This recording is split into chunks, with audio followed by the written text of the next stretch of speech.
Meditation से हमारा telomere का लेंथ वो लंबा होता है। टीलोमेयर क्या है?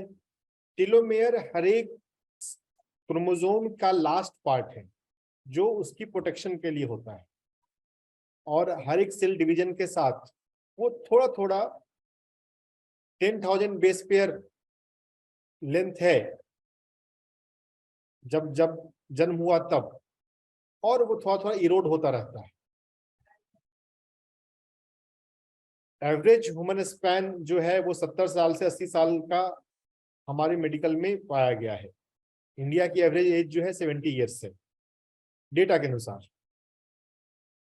तो अगर 70 साल 80 साल अगर हम एवरेज ह्यूमन एज लें, तो बाय द एज ऑफ 50 हमारा टीलोमेयर 50% खराब हो चुका होता है।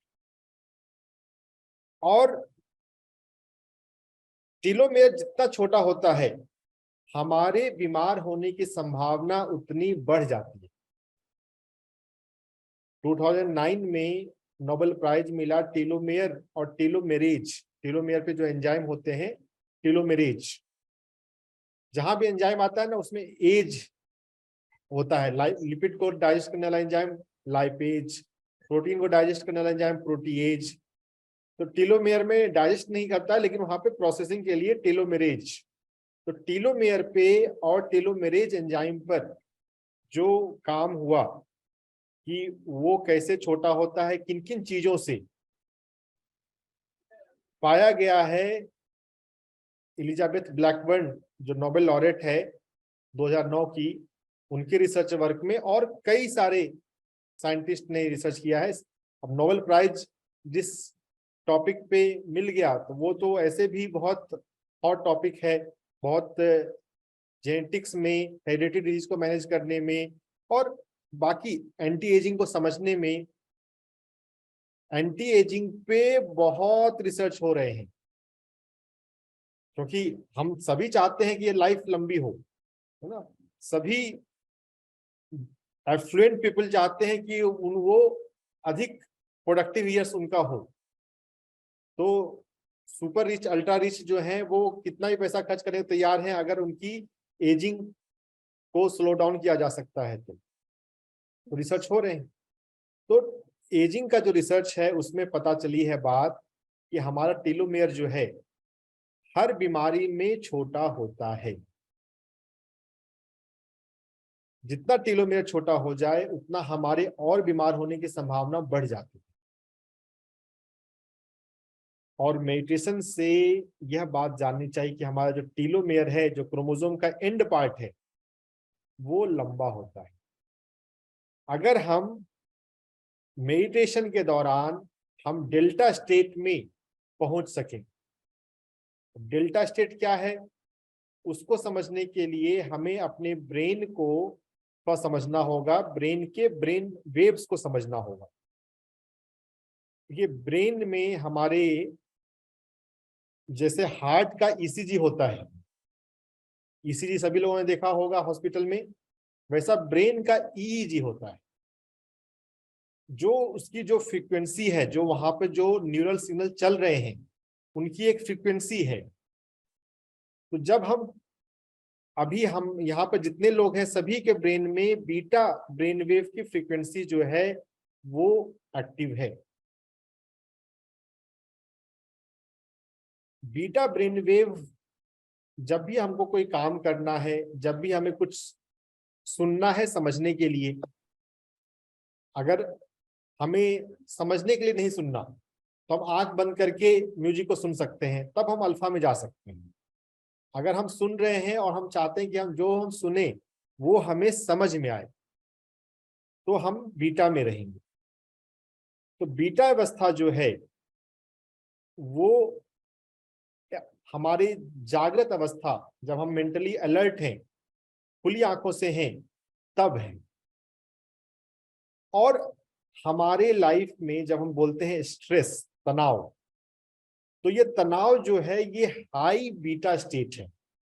बीटा स्टेट जो यहाँ पर ब्रेन को, जिन्होंने ब्रेन की एनाटॉमी और फिजियोलॉजी जिन्होंने पढ़ी होगी उन्हें याद होगा कि ब्रेन की जो 14 to 30 हर्ट्ज जो फ्रीक्वेंसी है वो बीटा की ब्रेन वेव की फ्रीक्वेंसी है। तो बीटा में भी अगर हाई बीटा हो रहे तब वो स्ट्रेस बनता है। 25 से 30 हर्ट्ज, 25 टू 30 हर्ट्ज, ये जो फ्रीक्वेंसी है ये हमारे जीवन में टेंशन लाती है। जब हम सोचते हैं कि जल्दी जल्दी काम करें, जब हम मल्टीटास्किंग सोचते हैं, जब हम सोचते हैं कि मतलब एक काम कर रहे हैं और साथ साथ चल रहे हैं कि अब और काम भी कर लें, समय बचाएं,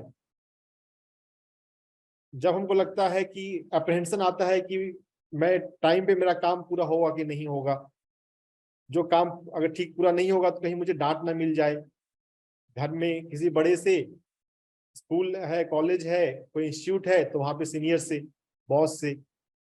तो जब स्ट्रेस आता है तो हमारा ब्रेन जो है हाई बीटा में चला जाता है, 25 टू 30 हर्ट्ज।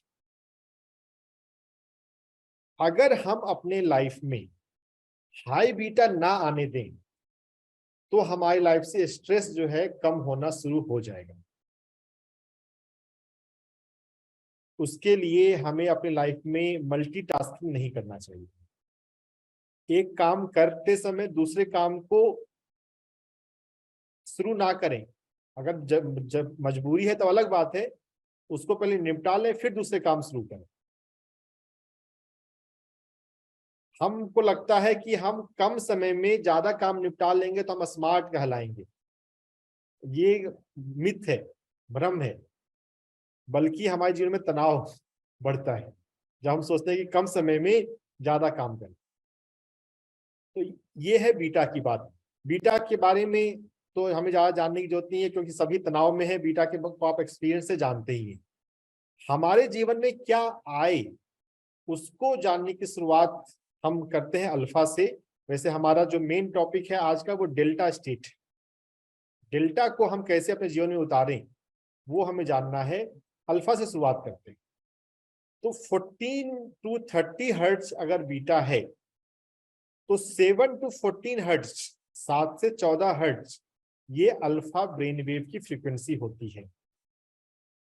अगर हम अपने ब्रेन वेव की फ्रीक्वेंसी को 7 से 14 थोड़ा सा स्लो कर लें, जिसके लिए आंख बंद करना कंपलसरी है, खुली आंखों से अल्फा में जाना नेक्स्ट टू इम्पॉसिबल है ना।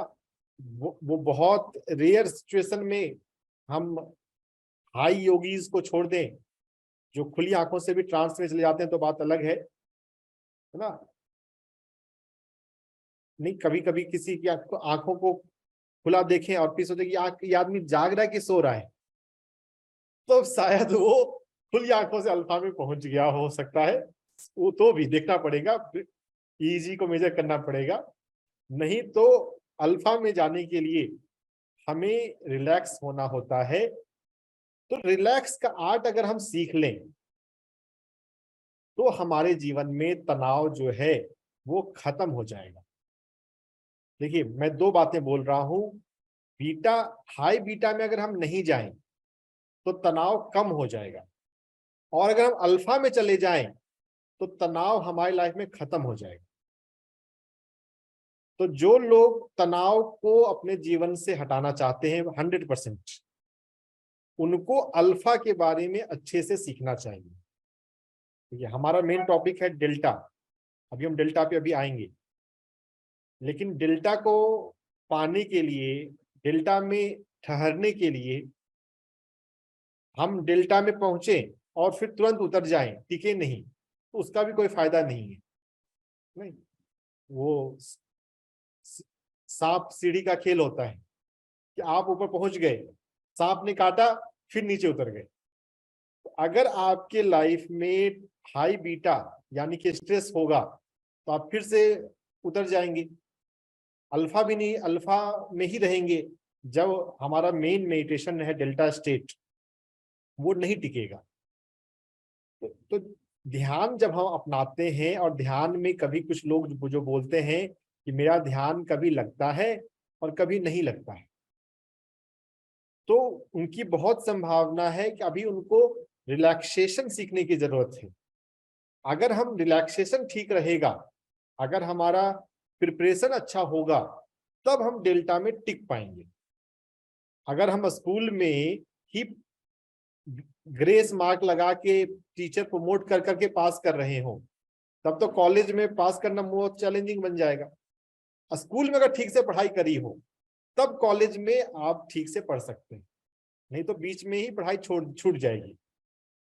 तो जिनका ध्यान छूटता है, उनको समझना है अल्फा कैसे उनके जीवन में रहे, अल्फा में हम कैसे टिक जाएं। अल्फा जो है वो रिलैक्सेशन की अवस्था है। जब भी हम रिलैक्स करते हैं, चाहे हम उसके लिए म्यूजिक का सहारा लें, चाहे उसके लिए हम गाइडेड रिलैक्सेशन योग निद्रा का सहारा लें, हम अल्फा अवस्था में जाते हैं। लेकिन अल्फा अवस्था के लिए कंडीशन बात समझनी जरूरी है कि ये आंख बंद की अवस्था है। खुली आंखों से अल्फा में आप इन जनरल नहीं हो सकते। खुली खुली आंखों से सोने वाले कोई हो तो अब बात अलग है। नाइट ड्यूटी कभी हो तो कभी कभी वैसा भी होता है, तुरंत काम करना है, थोड़ा सा बैठने का मौका मिले तो तुरंत सोना है। तो ये तो हेल्दी स्टेट नहीं होगी जब हम तुरंत नींद में जा रहे हैं, तुरंत बाहर आ रहे हैं। नॉर्मल लोगों के लिए, एवरेज लोगों के लिए बंद आंखों से ही हम रिलैक्सेशन में जा सकते हैं।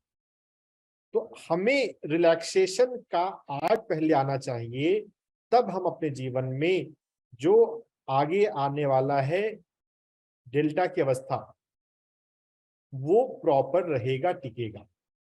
नहीं तो हम डेल्टा में जाएंगे और बीच में हाई बीटा आ जाएगा या बीटा आ जाएगा, कोई बात याद आ जाएगी और आप सांप काटा और आप नीचे गिर गए।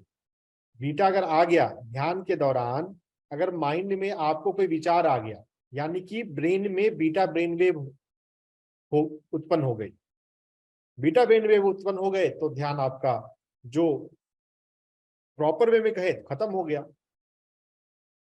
मेडिटेशन की जो अवस्था है वो अल्फा से शुरू होती है, क्योंकि अगर हम बिल्कुल स्ट्रिक्ट वर्ड का यूज करें, देखिए स्ट्रिक्ट वर्ड हम प्रैक्टिकली यूज करते नहीं है। स्ट्रिक्ट वर्ड क्या है, पतंजलि योग सूत्र पे हमें जाना पड़ेगा। वहां पर है, या भगवत गीता में भी है, योगस्य चित्त वृत्ति निरोधा।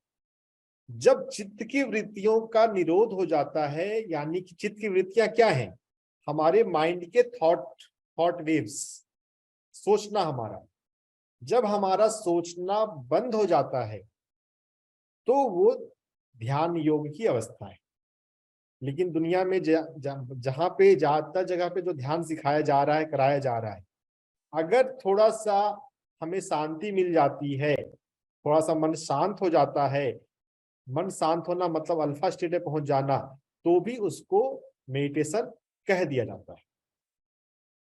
तो चूंकि दुनिया में ज्यादातर लोगों के जीवन में तनाव काफी ज्यादा बढ़ चुका है और अल्फा में आने से तनाव कम होता है, तो ठीक है, उनको तनाव से ही मतलब है, उनको पतंजलि योग से तो मतलब है नहीं, है ना। उनको ध्यान की गहराई, समाधि से तो मतलब है नहीं, चक्रा के एक्टिवेशन से मतलब तो है नहीं।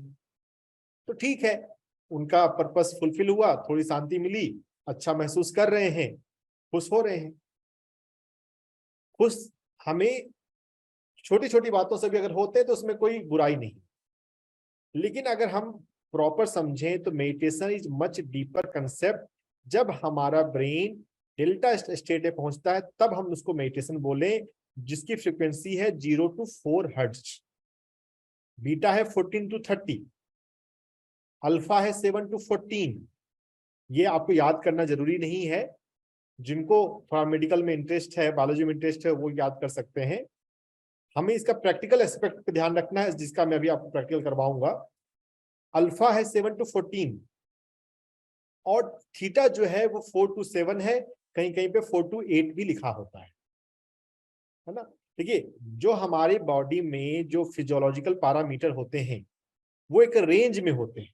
अब जैसे पल्स रेट एक फिजियोलॉजिकल पैरामीटर है, तो पल्स रेट अगर 75 आए या 80 आए तो जो जानते हैं उनके लिए कोई चिंता की बात नहीं है, लेकिन अगर किन्हीं को कुछ भी नहीं पता तो वो इतनी इस बात से भी अगर उनको पता चल जाए कि 80 पल्स रेट जो है वो, या 75 अगर नॉर्मल है, 80 से पूछेंगे मैं ज्यादा तो नहीं हो गया डॉक्टर साहब? जिनका ब्लड प्रेशर 120 प्लस माइनस 10, यहां तक कि 20 भी, वो कोई चिंता की बात नहीं है ना। प्री हाइपरटेंसिव कहते हैं, क्योंकि ब्लड प्रेशर को ज्यादा मेजर करते हैं, पल्स को हम थोड़ा कम मेजर करते हैं। ऐसे अल्फा के हिसाब से एक रफ पैरामीटर मैं समझता हूं कि अगर हमारा पल्स रेट 24 घंटे में अगर कभी भी मेजर किया जाए, अगर वो 80 के अंदर आए तो ये एक इंडिकेटर हो सकता है कि हम एक रीजनेबल रिलैक्सेशन के स्टेट में हैं। ऐसा कोई कोई कोई मेडिकल रिसर्च सजेस्ट नहीं कर रहा, ऐसा मुझे अपने अनुभव से लग रहा है कि हम अगर तनाव में जा रहे हैं तो हमारा बीपी भी बढ़ता है, हमारा पल्स रेट भी बढ़ता है। तो जो सबसे आइडियल पल्स रेट है, मेडिकल में 80 का जगह 90 आ जाए तो उसको कोई बीमारी नहीं मानते हैं, है ना। 100 से ज्यादा हो तब टैकीकार्डिया बोलते हैं और सब कंसर्न होते हैं कि कैसे उसको कम किया जाए। लेकिन जो नॉर्मल फिजियोलॉजिकल पल्स रेट है वो तो 70 to 80 ही है। यही हमने बायोलॉजी में पढ़ा है, 12th की किताबों में भी मिलता है। बल्कि अगर हमारा पल्स रेट 24 घंटे में कभी मेजर किया जाए, अगर वो 80 के अंदर आए तो समझना चाहिए कि ठीक है, ये बंदा जो है ये रीजनेबल मसल रिलैक्सेशन, इसका मसल जो है वो रिलैक्स रहता है, इसका ब्रेन जो है वो अल्फा रिलैक्सेशन में होता है। तो हमें क्लासिकल म्यूजिक को सुनने की अगर हम आदत डालें, इससे हम रिलैक्स रह सकते हैं। अब देखिए, म्यूजिक सभी लोग सुनते हैं, लेकिन क्या सुनते हैं? जो लेटेस्ट सॉन्ग है, पठान का गाना पॉपुलर हो रहा है तो वो चलता रहता है, बजता रहता है, हम एंजॉय करते रहते हैं। ठीक है, वो भी कर सकते हैं, लेकिन अगर हमको पता चल रहा है कि क्लासिकल म्यूजिक को अगर हम सुनने की आदत डालें, और वे आइडियल सुनने की बात है आंख बंद करके सुनना। कभी भी आप घर में बैठे हैं या कहीं भी बैठे हैं और आंख बंद कर सकते हैं तो आंख बंद करके क्लासिकल म्यूजिक सुनिए। अगर आंख नहीं बंद कर सकते तो खुली आंखों से म्यूजिक सुने। जो काम बहुत कंसंट्रेशन वाला नहीं है उसमें हम क्लासिकल म्यूजिक सुन सकते हैं। क्लासिकल म्यूजिक भारत में तो खजाना है, 100 से ज्यादा राग यूट्यूब पे मिल जाएंगे। और जो संगीतज्ञ से मैं मिला क्लासिकल म्यूजिक से, तो बोलते हैं 1000 से ज्यादा राग हैं भारत देश में, है ना। तो म्यूजिक के हिसाब, मेडिटेशन के हिसाब से 2-3 अच्छे राग मैं यहाँ पर बता रहा हूँ। राग भैरवी, राग दरबारी, राग कौशिक कन्नड़ा, ये सारे राग मेडिटेशन के लिए भी अच्छे हैं। अगर आप इनको सुनने की आदत डालें तो आप जल्दी अल्फा रिलैक्सेशन में जा सकते हैं। वैसे कोई भी क्लासिकल म्यूजिक हो, इंस्ट्रूमेंटल म्यूजिक हो, तो आपको वो हेल्प करेगा। इसके अलावा, म्यूजिक के अलावा एक अच्छा टेक्निक है गहरी सांसें लेना और छोड़ना। ये प्रैक्टिकल टेक्निक मैं आपको कराता हूँ। ये अगर आपने सीख लिया तो लाइफ में आपको कभी माइग्रेन नहीं होगा, आपको कभी बीपी नहीं बढ़ेगा। क्योंकि अल्फा रिलैक्सेशन में अगर आप रहेंगे तो आपका बीपी शूट कर ही नहीं सकता, आपको कभी हेडेक और माइग्रेन हो ही नहीं सकता। और अगर कभी बीपी अगर आपका ना बढ़े तो समझिए आप हार्ट अटैक से भी बच सकते हैं। हार्ट अटैक का एक बड़ा रीजन जो है वो सडन राइज है ब्लड प्रेशर का, है ना। संभावना काफी कम हो जाएगी अगर बीपी अगर आपका लाइफ लॉन्ग नॉर्मल रहता है तो हार्ट अटैक जो है दुनिया में सबसे ज्यादा किलर है, सबसे ज्यादा लोग दुनिया में हार्ट अटैक से मरते हैं। तो अगर आप हार्ट अटैक से बच जाएं, अगर गहरी सांसें लेने का टेक्निक सीख लें, अपने आप को अल्फा स्टेट में रखें, तो इससे अच्छी बात और क्या होगी, है ना। तो क्या करना है इसमें, हमें डीप ब्रीदिंग की तकनीकें में गहरी सांसें लेनी है। गहरी सांसें लेने का मतलब होता है कि हमारी जो पेट है, नाभि के पास वाला पेट, वो हिलना चाहिए। छोटे बच्चे का चित्र मैंने यहाँ पे इसीलिए लगाया है कि कभी आप छोटे बच्चे को नोटिस करेंगे, सोते समय नोटिस करना सबसे इजी है, वैसे कभी भी नोटिस करेंगे, उनका हमेशा पेट चलता है। जब भी सांस लेते हैं उनका पेट हिलता है। आप भी अपना अलग अलग टाइम पे नोटिस करें, खासकर जब आप लेटे हुए हैं तब नोटिस करें कि क्या आपका पेट हिलता है। अगर पेट हिल रहा है तब आप गहरी सांसें लेते हैं। अगर हम सिर्फ ऊपर ऊपर लंग के अपर पोर्शन में सांसें लेते हैं तो ये तनाव का इंडिकेटर होता है। जब हम दौड़ते हैं, जब हम टेंशन में होते हैं, हम तो दौड़ते हैं तो सांसें तेज हो जाती हैं, सैलो हो जाती हैं। जब रिलैक्स रहते हैं तब सांसें गहराई में जाती हैं। तो गहरी सांसें लेना सीखना एक जरूरी चीज है अल्फा के लिए। तो अपने बाएं हाथ को अपने पेट पे रखें, नाभि के पास रखें, और नाक से गहरी सांस लेना है। जब भी सांस लेना है नाक से लेना है, क्योंकि जो एसी आपके कमरे में लगा होता है वैसा ही एक एसी नाक में लगा होता है। जो हवा अंदर जाए उसका होम्योस्टेसिस टेम्परेचर मेंटेन करके अंदर भेजा जाता है। अगर मुंह से कोई व्यक्ति सांस लेता है तो टेम्परेचर मेंटेन नहीं होगा। तो नाक से श्वास लेना हमें सीखना चाहिए। तो नाक से सांस लेना है, गहरी सांस लेना है, नाभि पर पेट पर हाथ रखिएगा। हम 5 बार गहरी सांस लेंगे। पहले एक बार मुझे देख लीजिए, फिर ऐसा करना है। और जो सांस छोड़ना है उसे मुंह से छोड़ना है। जैसे आप एक कैंडल को बुझा रहे हैं। कैंडल को जब बुझाते हैं तो आप थोड़ा सा ओट गोल हो जाता है। तो सांसों को धीरे धीरे छोड़ना है। गहरी सांस लेनी है, मैक्सिमम हवा भरनी है और धीरे धीरे सांस छोड़नी है। तो ये प्रॉपर होगा। ऐसा हम 5 बार करते हैं। आंखें बंद करके करेंगे, ज्यादा अच्छा है। गहरी सांसें लें और मुंह को खोलकर गोल, ओंठों को गोल करके सांसों को धीरे धीरे छोड़ें। सांसों को जब हम धीरे धीरे छोड़ते हैं तो हमारे शरीर में एक बहुत इंपॉर्टेंट पारासिम्पैथेटिक नर्व है, वैगस नर्व, वो एक्टिवेट होती है। गहरी सांसें भरें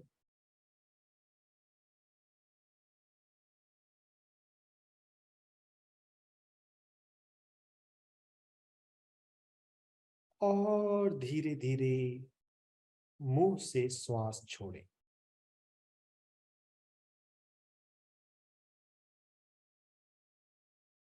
एवरेज हम 5 टाइम्स करें। लेकिन अगर आपको ऐसा लगता है कि आपके जीवन में टेंशन ज्यादा है, या जो बीपी के पेशेंट हैं, या जिनको कभी हेडेक वगैरह होता है, माइग्रेन वगैरह होता है, वो 7 टाइम्स करें।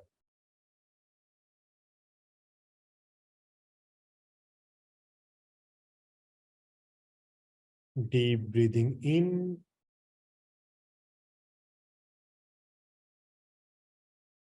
Slow breathing out.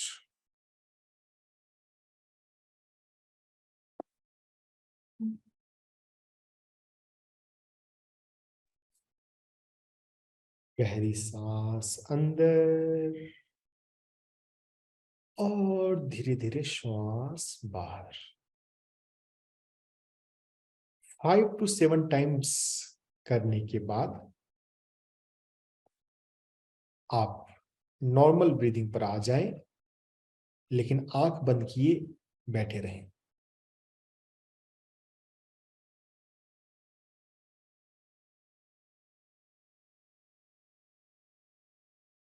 Feel your body and feel your mind.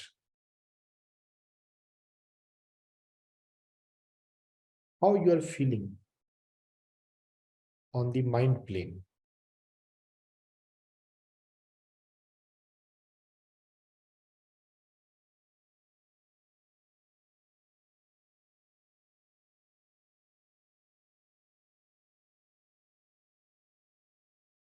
धीरे से अब अपनी आंखें खोल लें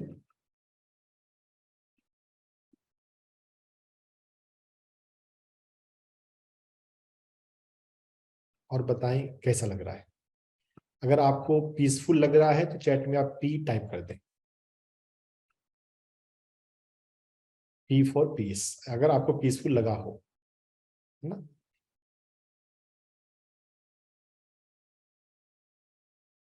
इंटरेस्टिंग फैक्ट आपको ये जानना है, दिस इज नॉट मेडिटेशन।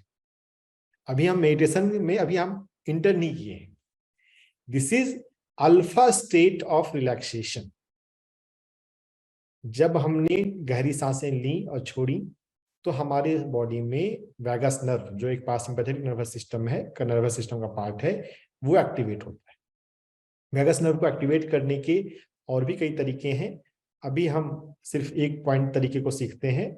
और यह जो डीप ब्रीदिंग का सिर्फ 5 ब्रेथ, कितना समय लगा?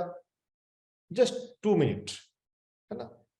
अगर किन्हीं की लाइफ में टेंशन ज्यादा है तो वो 7 टाइम्स भी कर सकते हैं, 10 टाइम्स भी कर सकते हैं।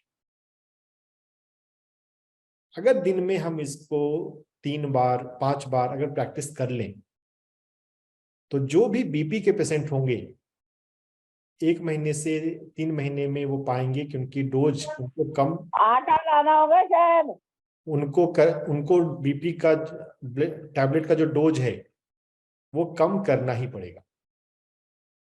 अगर कोई सिर्फ डीप ब्रीदिंग भी करना शुरू कर दे तो अगर हमारे ब्रेन में अल्फा रिलैक्सेशन आने लग जाए, तनाव कम होने लग जाएगा। और तनाव से तो कई सारी बीमारियां जुड़ी हुई हैं। ब्लड प्रेशर सबसे ज्यादा जुड़ा हुआ है, वहां पे क्लियर कट है। और माइग्रेन, साइकोसोमेटिसिटी का कंसेप्ट आ रहा है माइंड बॉडी मेडिसिन में। हर एक डिजीज में इसका रोल है स्ट्रेस का। अगर हम अल्फा दिन में 2 बार 3 बार अगर हम अल्फा की प्रैक्टिस करते हैं तो मन शांत रहेगा। और जो मेडिटेटर्स हैं वो पाएंगे कि उनका मेडिटेशन जो है डीप हो जाता है। आप मेडिटेशन में जब बैठते हैं, मेडिटेशन से पहले आप 5 डीप ब्रेथ कर लिया करें, आप पाएंगे कि आपका ध्यान गहरा हो जाएगा। अल्फा के बाद अब हम चलते हैं नेक्स्ट ब्रेन वेव का which is theta. Theta brain wave में अगर हम पहुंचे तो यह भी मेडिटेशन का ही फेज है। ये बिगनिंग मेडिटेशन, अल्फा जो है रिलैक्सेशन है, कहीं कहीं पे उसको भी मेडिटेशन कह दिया जाता है। मेडिटेशन जो शुरुआत हो रही है वो थीटा स्टेट से हो रही है। थीटा स्टेट की क्या खासियत है? हम जब रात में नींद में जाते हैं, जब हम सपने देख रहे होते हैं तो वो भी थीटा ब्रेन वेव की स्टेट होती है। तो जैसे सपने देख रहे हैं, सपनों में कुछ कुछ कहानी चल रही है। जब हम डे ड्रीमिंग करते हैं रिलैक्स वे में रहते हुए, आप अपने कमरे में बैठे हैं आराम चेयर पे और या लेटे हैं और कुछ कुछ सोच रहे हैं, रिलैक्स वे में सोचते हुए भी आप थीटा में हो सकते हैं।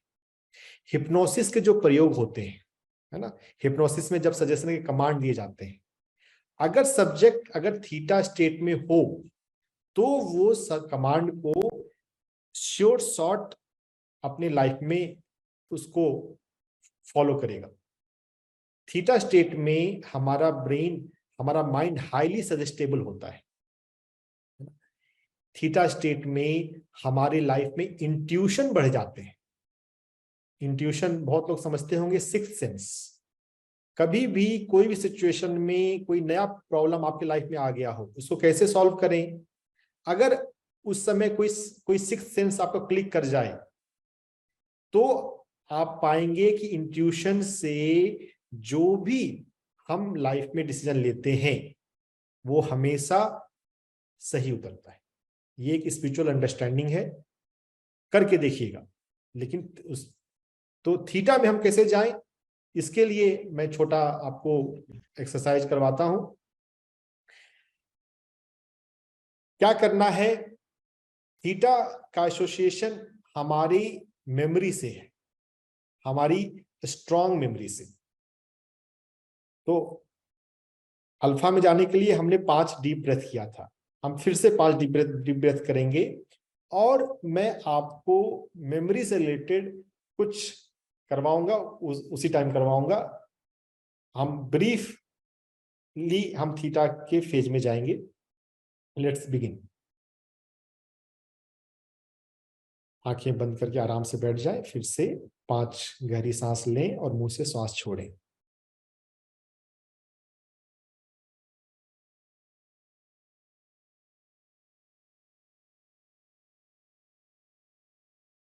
Deep breathing in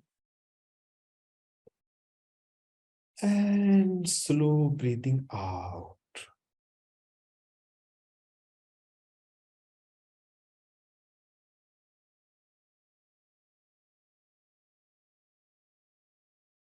गहरी श्वास अंदर और धीरे धीरे श्वास बाहर।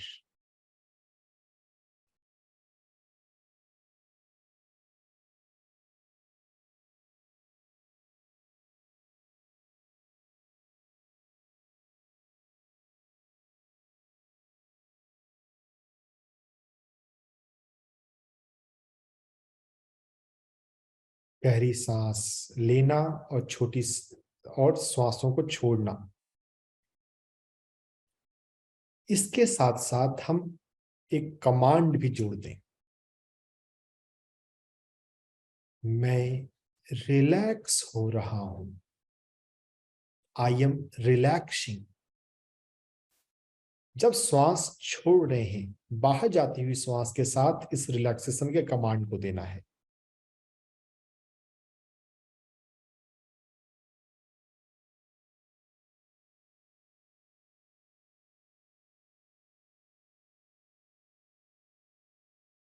जब श्वास हम भीतर आती है, अब जब श्वास ले रहे हैं उस समय फील करना है कि आपका शरीर रिलैक्स हो रहा है। You are relaxing. Deep breathing and command of relaxation से हम अल्फा स्टेट में चले जाते हैं। अब आप अपनी सांसें लेना बंद कर दें, नॉर्मल सांसों के साथ रहें, आंखें बंद किए रहें। आंखें अगर खुलेंगी तो हम बीटा में चले जाएंगे। अगर गलती से आंखें खुल जाए या घर में कोई काम हो और फिर आपको खोलनी पड़े, तो फिर से आपको 5 डीप ब्रेथ करना है।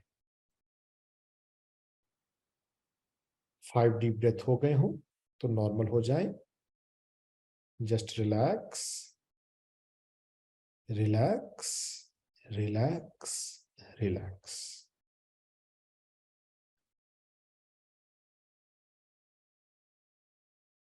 Now remember best moment of your childhood.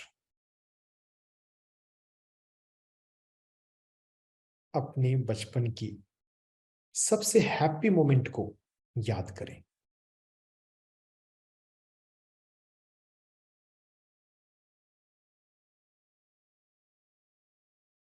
देखिए आपके आसपास और कौन फैमिली मेंबर हैं, मदर है, मम्मी है, पापा है, who all are around you. अगर किसी भी कारण से आंख खुल जाए तो फिर से 5 डीप ब्रीदिंग करके आपको प्रोसेस को रीस्टार्ट करना है। आंखें बंद ही रखना है, रिलैक्सेशन रहे अल्फा, तब हम थीटा एक्सपेरिमेंट कर सकते हैं।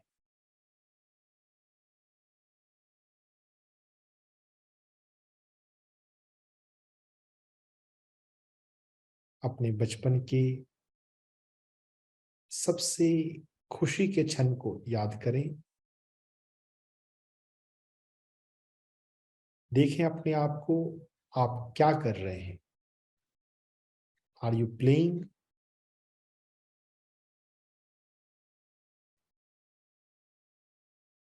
जो बातचीत होती है हुई हो, उस बातचीत को याद करें। आपने कौन से कपड़े पहन रखे हैं?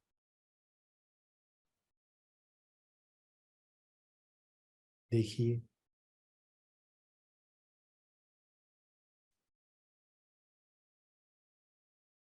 क्या आपके पेरेंट्स आपको प्यार कर रहे हैं?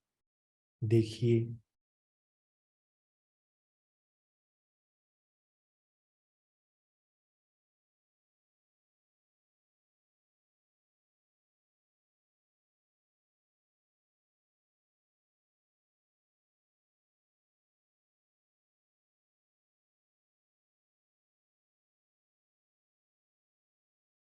अपने बचपन के हैप्पी मोमेंट को देखते हुए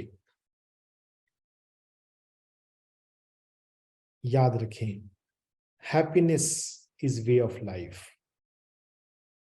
लाइफ में कोई भी काम करते हुए आप हैप्पी रह सकते हैं। Happiness is your divine nature.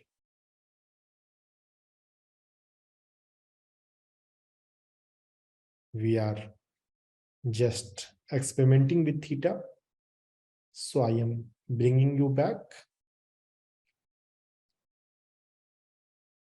in the count of 10. आप वापस लौट आएंगे।